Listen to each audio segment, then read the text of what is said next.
আসসালামু আলাইকুম রহমতুল্লাহ। সম্প্রতি গতকালকে একটি ঘটনা ঘটেছে বাংলাদেশে, আর সেটি হচ্ছে বাংলাদেশের ময়মনসিংহ জেলার ভালুকা উপজেলার মাস্টারবাড়ি এলাকাতে একটি হিন্দু ছেলেকে জনসম্মুখে পিটিয়ে হত্যা করা হয়েছে। ছেলেটির নাম দীপু, এবং তাকে শেষমেশ গাছের সাথে ঝুলিয়ে পুড়িয়ে দেওয়া হয়েছে, এবং এতে অনেক মুসলমান জড়িত আছে, অর্থাৎ মুসলমানরা এটা করেছে। অপরাধটা কী ছিল? অপরাধটা ছিল নবী সাল্লাল্লাহু আলাইহি ওয়াসাল্লামকে নিয়ে কটূক্তি করা। এখন বিষয় হচ্ছে, রসুল সাল্লাল্লাহু আলাইহি ওয়াসাল্লামকে কটূক্তি যদি কেউ করে, তাহলে কোনো ব্যক্তি, মুসলিম অথবা কোনো মুসলিমদের মব, জনতা, তাকে নিজ হাতে শাস্তি প্রদান করতে পারে কি? পারে না। এটি কখনো পারে না। কোনো মুসলিম কোনো অপরাধের শাস্তি নিজ হাতে তুলে নিয়ে দিতে পারবে না। এটি একটি জঘন্যতম অপরাধ হওয়া সত্ত্বেও মুসলমানরা যেটা করেছে সেটা সম্পূর্ণ কোরআন এবং হাদিস বিরোধী কাজ করেছে, শরিয়া বিরোধী কাজ করেছে। নিঃসন্দেহে এটি একটি নৃশংস হত্যাকাণ্ড। অপরাধ যাই হোক না কেন, এভাবে জনসম্মুখে একজন মানুষকে পিটিয়ে হত্যা করে তাকে আবার পুড়িয়ে ফেলা, এটা যে কোনো মানুষের কাছে বর্বরোচিত একটি হত্যাকাণ্ড, এতে কোনো সন্দেহ নেই। আর ইসলাম এটাকে কখনো সাপোর্ট করে না।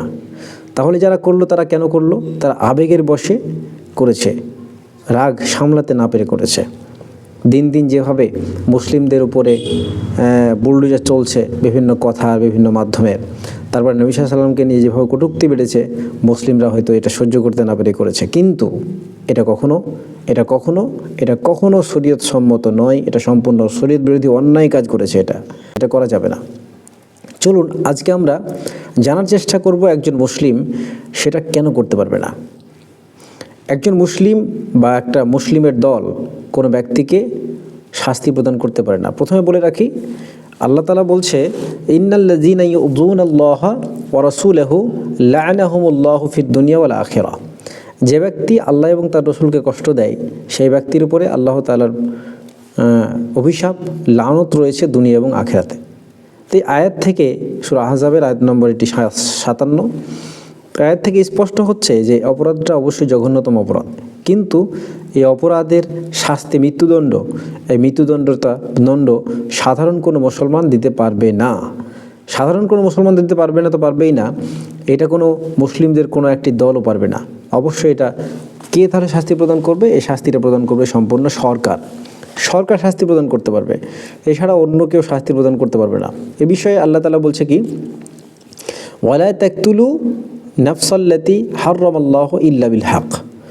আল্লাহ তাআলা স্পষ্টই বলছেন যে প্রাণকে আল্লাহ হারাম করেছেন তাকে অন্যায়ভাবে হত্যা করাটা হারাম, যথার্থ কারণ ব্যতিরেকে।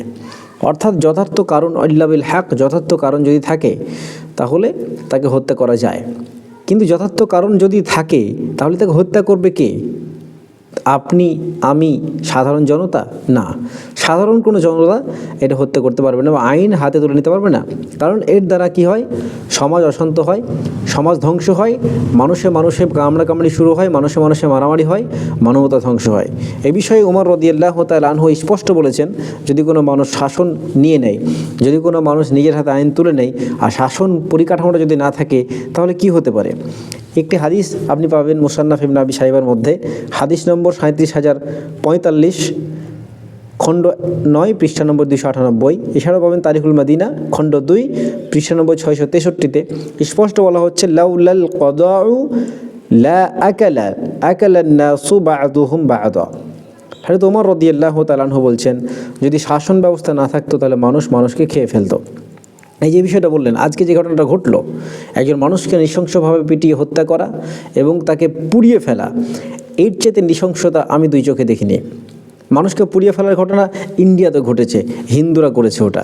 আমি দেখেছি বাংলার একটা ছেলেকে পুড়িয়ে হত্যা করেছে, আমরা দেখেছি, এটা সারা বিশ্ব দেখেছে।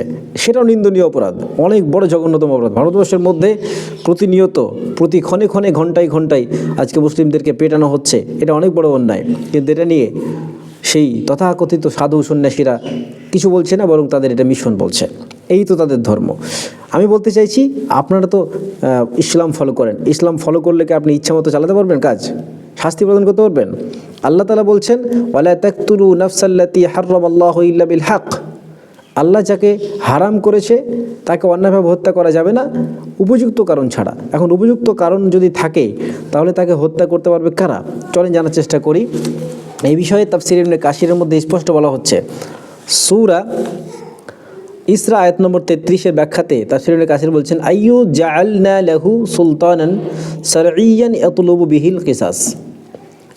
এইটুকু ব্যাখ্যা করার আগে আমরা ওয়ালা তাকতুলু নাফসাল্লাতী হারামাল্লাহু ইল্লা বিল হক, আল্লাহ বলছে যে আমি যেটাকে হারাম করেছি তাকে হত্যা করা হারাম উপযুক্ত কারণ ছাড়া। তার উপযুক্ত কারণ থাকলে হত্যা করা যায়।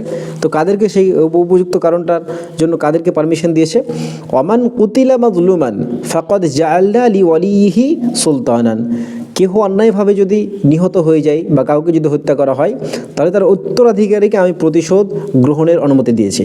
তার মানে কোনো ব্যক্তি যদি কাউকে হত্যা করে তাহলে যে হত্যা করেছে তাকেও হত্যা করতে পারবে তার পরিবার। তবে সে সরাসরি তার পরিবার গিয়ে তাকে হত্যা করতে পারবে? জি না। এ বিষয়ে ব্যাখ্যা করতে গিয়ে ইবনে কাসির বলছেন সূরা ইসরার 33 নম্বর আয়াতের ব্যাখ্যাতে, আইয়ু জাআলনা লাহু সুলতানান শারঈয়ান ইয়াতলুবু বিহিল কিসাসু ইনদাল হাকিম। এর মানেটা হচ্ছে সুলতানান শারঈয়ান, যে প্রকৃত অর্থে শারঈ সুলতান অর্থাৎ গভর্নর, যিনি রাষ্ট্রপ্রধান, রাষ্ট্রীয়ভাবে তার শাস্তির ব্যবস্থার জন্য ইনি সরাসরি হাকিমের কাছে, বিচার ব্যবস্থার কাছে আবেদন করবেন যে কেসটা যেন নেওয়া হয়। অর্থাৎ কেউ যদি খুন করে ফেলে তাই এই খুনের বদলা খুন এটা নির্ধারণ করবে আদালত, নির্ধারণ করবে। সে নিজ হাতে আইন তুলে নিয়ে তাকে হত্যা করতে পারবে না। এটা হচ্ছে বিষয়। তা আপনি যদি নিজ হাতে আইন তুলে নেন তাহলে তো সমাজ অশান্ত হচ্ছে। এইভাবে আপনি সমাজের মধ্যে একজনকে শাস্তি প্রদান করে নিজ হাতে আইন তুলে নিয়ে আপনি আইন লঙ্ঘনীয় অপরাধ করেছেন, অমার্জনীয় অপরাধ করেছেন, আপনারও শাস্তি হওয়া দরকার আছে। আমি তো দাবি করব যারা এই জায়গাতে গিয়ে এভাবে পোড়ালো, মানুষটাকে হত্যা করলো, তাদের শাস্তি হওয়া দরকার। কেন শাস্তি হওয়া দরকার আছে? কারণ তারা কি করেছে? অন্যায়ভাবে নিজের হাতে আইন তুলে নিয়েছে। শরীয়ত পারমিট করেনি। 1 নম্বর অপরাধ, শরীয়ত পারমিশন না দেওয়া সত্ত্বেও সে কি করেছে? সেই ব্যক্তিকে হত্যা করেছে, পুড়িয়ে হত্যা করেছে। 2 নম্বর কারণ হচ্ছে যে সে নিজের হাতে আইন তুলে নিয়েছে। এটা একটা অপরাধ। বাংলাদেশের একটা আইন তো আছেই নাকি? সে আইনকে শ্রদ্ধা সম্মান না জানিয়ে সে নিজের হাতে আইন তুলে নিয়ে তাকে পোড়ালো কী করে? প্রশাসন কি এখনও পর্যন্ত তাদেরকে অ্যারেস্ট করেছে? অ্যারেস্ট করা উচিত। আমি তো বলবো করা উচিত, কারণ সে শরীয়তসম্মত কার্য তারা করেনি। আপনি এইভাবে অন্যায় করেছে বলে আপনি তাকে সরাসরি পিটিয়ে হত্যা করবেন? পিটিয়ে হত্যা করার ক্ষেত্রে পুড়িয়ে হত্যা করবেন? আপনি পুড়িয়ে হত্যা করে তো অনেক বড় অপরাধ করেছেন। আল্লাহ তাআলা বলছে, ফালা ইউসরিফ ফিল কতলি ইন্নাহু কানা মানসুরা। এবং তোমরা যখন এই শাস্তি প্রদান করবে, এই শাস্তি প্রদানের ক্ষেত্রে বা হত্যার ক্ষেত্রে তোমরা কি করবে না? বাড়াবাড়ি করবে না। অর্থাৎ যেমন শাস্তির কথা বলা হয়েছে তেমনই শাস্তি প্রদান করতে হবে। আপনি তো বাড়াবাড়ি করেছেন। এটা আগুন দিয়ে শাস্তির কথা কোরআনের কোন জায়গাতে বলা হয়েছে? হাদিসের কোন জায়গাতে বলা হয়েছে? বরং আগুন দিয়ে শাস্তি নিষিদ্ধ করেছেন নবী মুহাম্মদ সাল্লাল্লাহু আলাইহি ওয়াসাল্লাম। এই হাদিসটি এসেছে সহিহ বুখারী হাদিস নম্বর 3013 এবং 6922 নম্বর হাদিসে বলা হচ্ছে, লা ইউআযযিবু বিন-নারি ইল্লা রাব্বুন। আল্লাহর যে সমস্ত জিনিসগুলো তৈরি করেছেন, তোমাদের রব যে সমস্ত জিনিসের শাস্তি প্রদান করবেন, সে সমস্ত জিনিস দিয়ে আপনি শাস্তি প্রদান করতে পারবেন না। অর্থাৎ আগুন আল্লাহর তৈরি, এই আগুন দিয়ে আপনি মানুষকে শাস্তি প্রদান করতে পারবেন না। এটা নিষিদ্ধ। তো আপনি যে বাড়াবাড়িটা করলেন, এটা শরীয়ত বিরোধী কাজ করলেন। আপনি শুরু থেকে নিয়ে সবটাই শরীয়ত বিরোধী কাজ করেছেন। আপনি কি করে কাজ করতে পারেন বলুন? আপনি কি করে দাবি করেন আমি ইমানদার তাওহীদি জনতার কথা বলছেন? আপনি কটা তাওহীদ বুঝেন? আপনারা তাওহীদ বুঝেন? তাওহীদি জনতার নাম দিয়ে আল্লাহু আকবার বলে একটা মানুষকে পুড়িয়ে হত্যা করছেন জনসম্মুখে। এর রিয়াকশনটা কী হতে পারে? প্রতিক্রিয়া কী হতে পারে? সমাজ ভেঙে যেতে পারে না? এটা অন্যায়। এটা ইসলাম সাপোর্ট করে না। চলুন, আল মুগনিতে এবং কিতাবুল হুদুদের মধ্যে এসছে যে একজন মানুষ নিজ হাতে শাস্তি প্রদান করতে পারে না, তাকে আদালতের কাছেই যেতে হবে। ইকামুল হুদুদি ওয়াল কিসাসি ইল্লা সুলতানিন লা ইলাহা আহাদিন নাস। হুদুদ, কোনো অপরাধের শাস্তি অথবা কেসাস যদি কেউ নিতে চায় তাহলে একজন মানুষের দ্বারা নয়, তাকে সুলতানের কাছে যেতে হবে, বাদশার কাছে যেতে হবে, আদালতের কাছে যেতে হবে, বিচার ব্যবস্থার কাছে যেতে হবে। লা ইলাহা আহাদিন নাস, কোনো একজন ব্যক্তির হাতে এটা নয়। অর্থাৎ আপনি নিজ হাতে একটা মব তৈরি করে দিয়ে সে নবী সাল্লাল্লাহু আলাইহি ওয়াসাল্লামকে অপমান করেছে, নিন্দনীয় কাজ করেছে, মানছি। এটা মুসলমানদের সবচেয়ে আঘাতের জায়গা, বড় জায়গা এটা। তারা মুসলমানদের ইমোশনে, আবেগে আঘাত করেছে, কলিজাতে আঘাত করেছে, এতে কোনো সন্দেহ নেই। কিন্তু আপনি যে কাজটা করলেন সেটা তো ইসলাম সমর্থন করে না। যেই দিন যাকে ভালোবেসে আপনি কাজটা করতে গেলেন তিনি তো পারমিশন দেননি এটা, তা আপনি করলেন কেন বলুন? আপনি অপরাধ করেছেন। ইসলাম এতটা শুষ্ক নয়, ইসলাম এটাকে সমর্থন করেনি, অতীতও করেনি, এখনও করছে না, আগামীতেও করবে না। মুহাম্মদ সাল্লাল্লাহু আলাইহি ওয়াসাল্লাম যে দিন দিয়েছে সেটা স্পষ্ট, চূড়ান্ত, এতে কোনো সন্দেহ নেই। আপনি কাউকে ওপেনলিভাবে হত্যা করতে পারেন না। আপনি হত্যা করলে সমাজের মধ্যে একে অপরকে হত্যা করা শুরু করবে, মানুষ মানুষের মধ্যে অশান্তি তৈরি করবে, মানুষ মানুষকে খেয়ে ফেলবে, মানুষ মানুষকে মেরে ফেলবে, অরাজকতা তৈরি হবে, শাসন বলতে কিছু থাকবে না। তাহলে এরকমভাবে চলতে পারে না। বাংলাদেশ সরকারের কাছে অনুরোধ করব, যারা এর সাথে জড়িত আছে তাদের উপযুক্ত ব্যবস্থার, আইনের ব্যবস্থা আনা হোক, যাতে ভবিষ্যতে এইরকম নোংরামিটা বাংলাদেশের মধ্যে কেউ করতে না পারে। এবং আমাদের ভারতবর্ষের মধ্যে আজকে যারা নিগৃহীত হচ্ছে মুসলিমরা, তারাও যাতে করতে না পারে তার জন্য পশ্চিমবঙ্গ পুলিশ, ভারতবর্ষের আদালত, পশ্চিমবঙ্গের আদালতকে সবাইকে আমি বলবো যে আপনারা এই বিষয়টা দেখুন যাতে এরকম অরাজকতা তৈরি না হয়। চলুন আমরা আইনের প্রতি শ্রদ্ধা রেখে, শরীয়তের প্রতি শ্রদ্ধা রেখে, ইসলামকে ভালো করে বুঝে তারপর দায়িত্ব পালন করি। অযথা আপনারা নিজের হাতে আইন তুলে নিয়ে সাম্প্রদায়িকতা, সহিংসতা, হিংসাত্মক কর্মকাণ্ড ছড়িয়ে দেবেন না। এর দ্বারা মানুষ ক্ষতিগ্রস্ত হচ্ছে, সমাজ ক্ষতিগ্রস্ত হচ্ছে, দিনকে দিন সমাজ অশান্ত হচ্ছে। এটা আপনার দ্বারা কাম্য নয়। যদি আপনি মুসলিম হন তাহলে আপনি আত্মসমর্পণকারী, মুহাম্মদ সাল্লাল্লাহু আলাইহি ওয়াসাল্লাম যা বলেছেন তার কাছে আত্মসমর্পণকারী, আল্লাহ যা বলেছেন তার কাছে আত্মসমর্পণকারী। যেহেতু আপনি আত্মসমর্পণকারী, তা আপনি এই কাজটা করতে পারেন না। আশা করি বুঝতে পেরেছেন।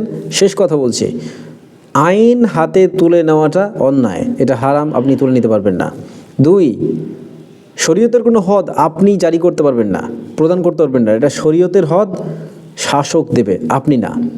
আপনি ধৈর্য ধরুন, আল্লাহর কাছে দোয়া করুন, উপযুক্ত ব্যবস্থা গ্রহণ করার চেষ্টা করুন, কিন্তু তাকে হত্যা করার জন্য আপনি নিজ হাতে ছুরি তুলে নেবেন না, নিজ হাতে বন্দুক তুলে নেবেন না, এটা অন্যায়।